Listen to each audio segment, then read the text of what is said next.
Good morning to all of you. Welcome मेरे YouTube channel English with Badal Sarkar sir.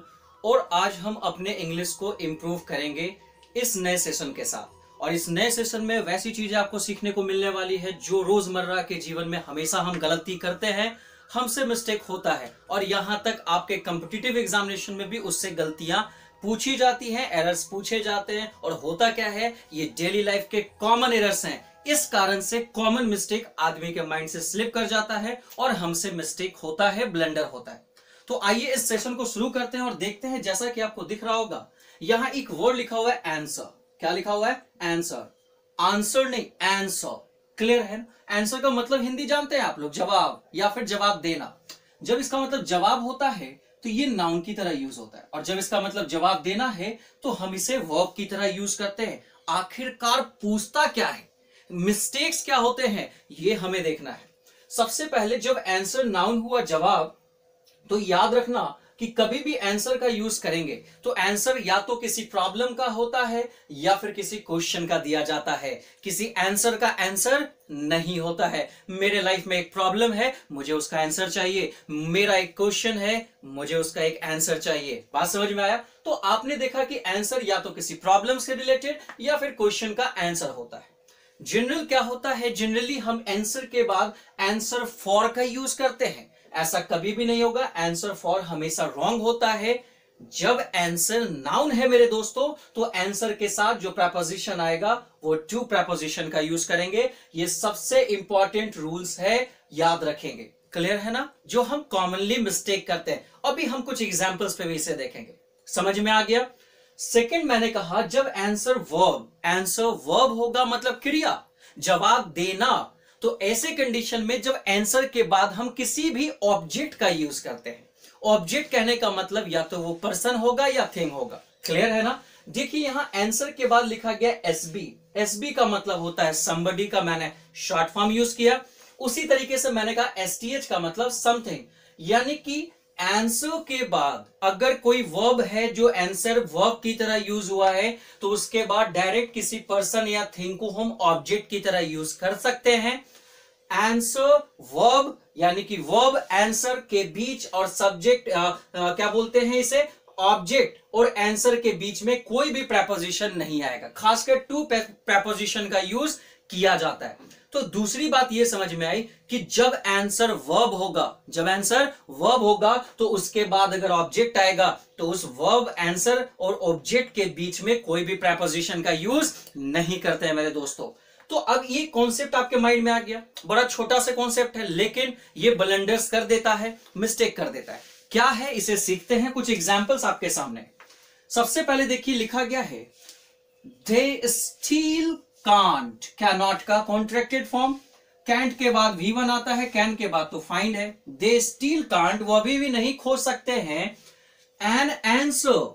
अब देखो ये ऑब्जेक्ट का पार्ट है क्योंकि वर्ब तो आ गया, can not find answer for this problem. बताओ एरर क्या हो गया? अभी हमने जाना कि जब आंसर नाउन की तरह यूज होता है तो या तो बात प्रॉब्लम की हो रही है या फिर बात किसकी हो रही है, क्वेश्चन की हो रही है। तो ऐसे कंडीशन में यहां पे कौन सा प्रपोजिशन का यूज करेंगे?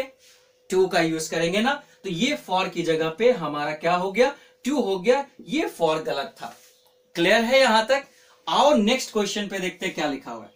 लिखा है सी कांट इजली, वह आसानी से नहीं क्या कर सकती है, गिव एन आंसर।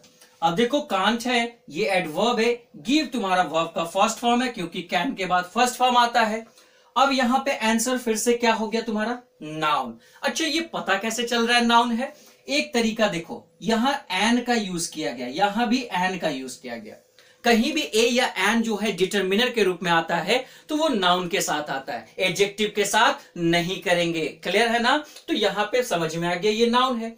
और अभी अभी जाने कि जब आंसर नाउन होता है तो प्रपोजिशन क्या यूज करते हैं? टू का यूज करते हैं, फॉर का यूज नहीं करते हैं।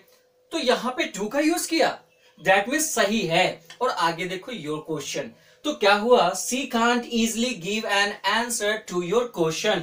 वह आसानी से तुम्हारे क्वेश्चन का जवाब नहीं दे सकती है। तो यहां पे आंसर के साथ मैंने क्या यूज किया? टू सही हुआ।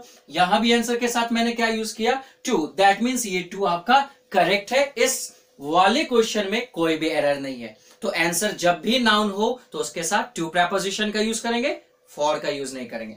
Now move on the question number 3। लिखा है you haven't, have not, you have not answered. चलो हैव के साथ V3 आता है, कोई दिक्कत नहीं है।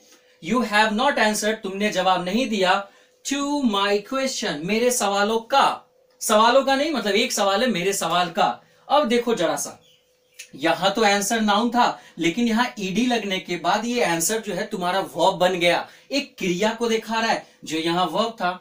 अब बताओ ये जब वर्ब था तुम्हारा आंसर, तो इस आंसर के बाद डायरेक्ट या तो कोई पर्सन है या फिर कोई थिंग है, इसके बीच में अगर टू का यूज करते हो तो ये क्या होगा, रॉन्ग होगा। मतलब आंसर अगर वर्ब है ना तो यहां पे कभी भी किसी भी प्रेपोजिशन का यूज नहीं करेंगे। बात समझ में आ गई? तो क्या एरर है? लोग को क्या लगता है ना, सही तो है, you have not answered to my question, कभी नहीं। यहां पे जो क्वेश्चन है ये तुम्हारा नाउन है और ये ऑब्जेक्ट की तरह काम कर रहा है। तो जब ऑब्जेक्ट की तरह काम कर रहा है तो आंसर के बाद यहां पे टू का यूज नहीं करेंगे। तो सेंटेंस मेरा होगा you have not answered my question, you have not answered my question, तुमने मेरे सवाल का जवाब नहीं दिया है। बात समझ में आ गया? लास्ट देखते हैं क्या है। He answered to me with a smile। अब फिर से देखो सब्जेक्ट तुम्हारा कौन है, ही है। यहां पे आंसर्ड वर्ब है ना मेरे दोस्तों, अरे बोलो ना, हाँ सर वर्ब है। तो यहां तो ये क्वेश्चन था, मान लेते हैं समथिंग, आपने जाना कि आंसर्ड जब वर्ब बनता है और इसके बाद कोई पर्सन हो या थिंग हो, इसके बीच में कोई भी प्रेपोजिशन का यूज नहीं करेंगे, तो यहां पे आंसर्ड के बाद टू का यूज नहीं होगा।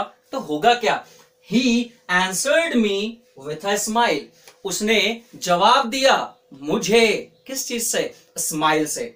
आप मान लो किसी को बहुत दिन के बाद मिले, 2 साल 4 साल बाद दिखना, अरे यार वो तो इतने दिनों बाद दिखा या दिखी है, आप उसे पुकार रहे हो, ऐसे हैंडशेक कर रहे हो, वेव कर रहे हो, लेकिन उसने जवाब कैसे दिया, स्माइल करके। बात समझ में आ गया? तो ये बहुत मेजर कॉन्सेप्ट था आंसर का। और आपके इस वीडियो के एंड में एक क्वेश्चन मैंने दिया है, I could not answer to the last 3 questions. फिर से एक बार देखो, I could not answer to the last 3 questions. आप कमेंट बॉक्स में कमेंट करके बताएंगे कि क्या इसमें एरर है और इसका सही स्टेटमेंट क्या होगा। आप लगे रहिए, बने रहिए और इसका आंसर फटाफट कमेंट बॉक्स में कीजिए। और इसी तरीके के लेसन्स को जानने के लिए, इंग्लिश के कॉमन मिस्टेक्स को सीखने के लिए जो आपके डेली यूजेस में भी होते हैं, और साथ में आप क्या करते हैं कि एग्जामिनेशंस में ये मिस्टेक और ब्लंडर करके आते हैं, इसको दूर करना है तो मुझसे जुड़े रहिए, English with Badal Sarkar sir. और अगर आपको सेशन अच्छा लगा हो, वीडियो अच्छा लगा हो, तो कमेंट जरूर करें, लाइक जरूर करें और मेरे चैनल को शेयर और सब्सक्राइब जरूर करें। तो मैं बना रहूंगा आपके साथ, आपका बादल सरकार सर, आपके लिए। Thank you friends.